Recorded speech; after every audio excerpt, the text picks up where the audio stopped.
ஓம் ஆஞ்சநேயரே போற்றி போற்றி. ஓம் ஆஞ்சநேயரே போற்றி போற்றி.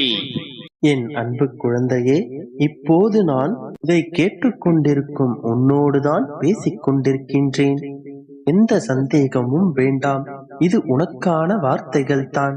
உன் வாழ்விற்காக நான் அளிக்கும் சத்திய வாக்குதான்.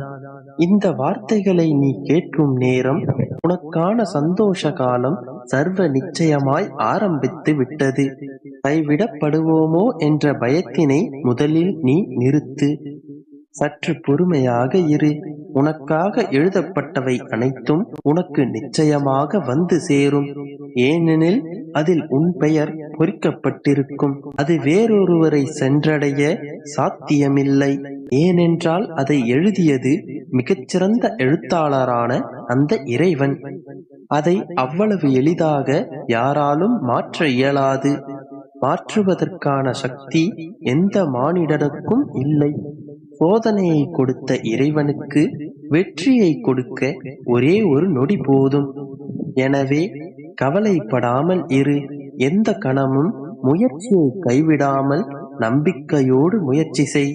எந்த நொடியில் வேண்டுமானாலும் உனக்கான வெற்றியை உன் கண் முன்னே காட்டி விடுவேன்.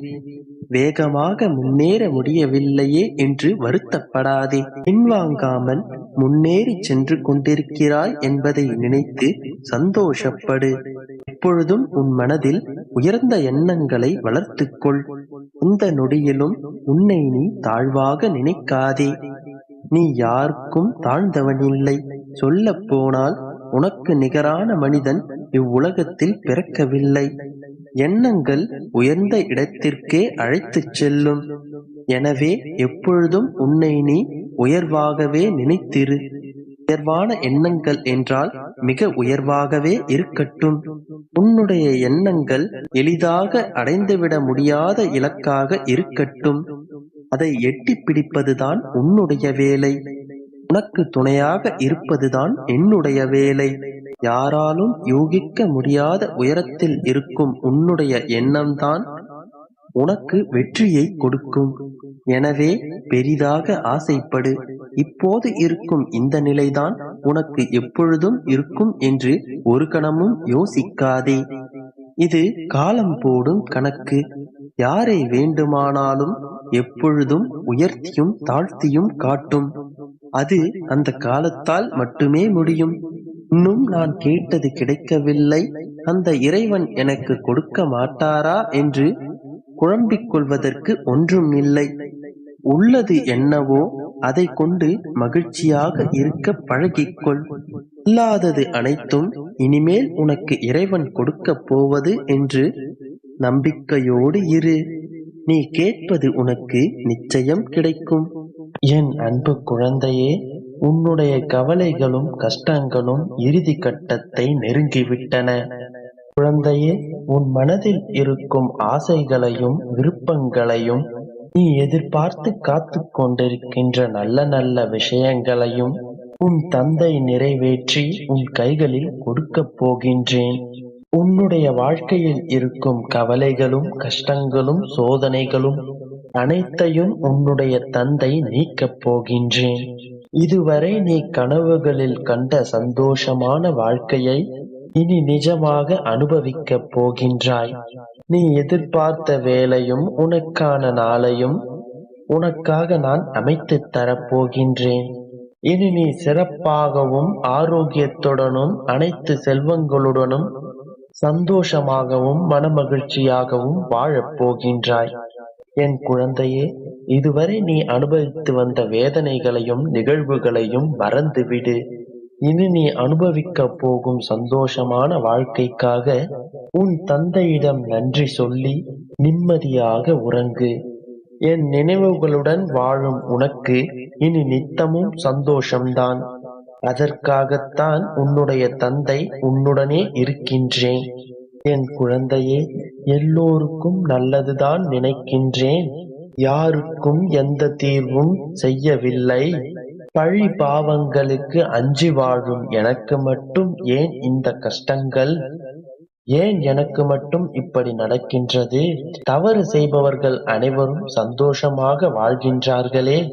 நான் மட்டும் இங்கு கஷ்டங்களை அனுபவித்துக் கொண்டிருக்கின்றேனே என்று உன் மனதில் எத்தனை விதமான கேள்விகள் எழுந்து கொண்டிருக்கின்றன. இவை அனைத்தையும் நான் அறிவேன். குழந்தையே, நீ ஒரு விஷயத்தை மட்டும் தெளிவாக புரிந்து கொள். எத்தனை சிறப்பாக ஒரு குதிரை வண்டியை இழுத்துச் சென்றாலும் அதற்கு சாட்டையடி விழுகத்தான் செய்யும். அதுபோல அனைவருக்கும் நல்லது நினைக்கும் உனக்கு எத்தனை சிறப்பான மனிதனாக இருந்தாலும் விமர்சனங்களும் வம்பு வார்த்தைகளும் உன்னை நோக்கி விழத்தான் செய்யும். இதையெல்லாம் நினைத்து நீ கவலைப்படாதே. இப்பொழுது நீ அப்படிப்பட்ட சூழ்நிலையில் மாட்டிக்கொண்டிருப்பதை நான் பார்த்து கொண்டுதான் இருந்தேன். அனைத்திற்கும் முடிவு வரப்போகின்றது. காலம் எப்பொழுதும் ஒரே மாதிரி இருக்காது. உன் துன்ப காலத்தை மாற்றி உனக்கான இன்ப காலத்தை உன் தந்தை மாற்றித்தரப் போகிறேன். நீ எதிர்பார்த்து காத்து கொண்டிருந்த விஷயங்கள் நடக்கப் போகிறது. தைரியமாக இரு. அனைத்தும் நல்லதாகவே நடக்கும். விதைகளை கீழ்நோக்கி எறிந்தால் மட்டும்தான் விருட்சங்கள் மேல் நோக்கி வரும். விழும்போது விதையென விழு, எழும்போது விருட்சமாய் எழு. கோழைதான் தோல்வியை நினைத்து பின்வாங்குவான். வீரன் தோல்வியைக் கண்டு அச்சம் கொள்வதும் இல்லை, பின்வாங்குவதும் இல்லை. தைரியமாக இரு குழந்தையே. உனக்கு பிடித்த ஏதோ ஒரு குறிக்கோளை நோக்கி அதற்காக வாழ முயற்சி செய். எதையும் ஏற்றுக்கொள்ளும் மனப்பக்குவத்தை வளர்த்துக்கொள். இந்த ஆற்றலை வளர்த்து பழகிக் கொள்ளும் கணமே நான் உன்னை தேடி உன் இல்லம் வருவேன். உனக்கு அதிர்ஷ்டமான நாள் இன்று முதல் தொடங்கிவிட்டது. இரவும் பகலும் எவன் ஒருவன் என்னை நினைத்து வேண்டுகிறானோ அவனுக்கு இனிப்பும் சர்க்கரையும் போல, கண்ணும் ஒளியும் போல என்னுள் அவன் முழுமையாக இருக்கின்றான். எதற்கும் பயப்பட தேவையில்லை. வெறுப்பதை விட ஒதுங்கிப் போவது மிகவும் நல்லது. ஒதுங்கிப் போவதை விட மறந்து விடுவது அதைவிட நல்லது. ஒரு பெருங்கூட்டத்தில் தவறான திசையில் பயணிப்பதை விட தனி ஒருவனாக சரியான திசையில் பயணிப்பது மிகவும் நல்லது. நீ நினைப்பது எல்லாம் விரைவில் நடக்கும். அதற்கு நீ செய்யும் பயிற்சியும் முயற்சியும் மிகவும் அவசியம். மிகப்பெரிய வழியிலும் வழியே இல்லாதது போல் நடப்பதுதான் நீ. தொலைத்துவிடக் கூடாது என்ற பயம்தான் பிடித்தவர்களை தேட வைக்கிறது. பேசவில்லை என்றால் சண்டை போட வைக்கிறது. நம்மை தவிர்த்துவிட்டு வேறு யாரிடமாவது பேசினால் நம்மை அறியாமலே காயப்படுத்தி அழ வைக்கிறது. கோபம் ஒரு பிரச்சனைக்கான தீர்வாகாது குழந்தையே. அமைதியாக இருப்பதும் ஒரு பிரச்சனைக்கு காரணமாகாது.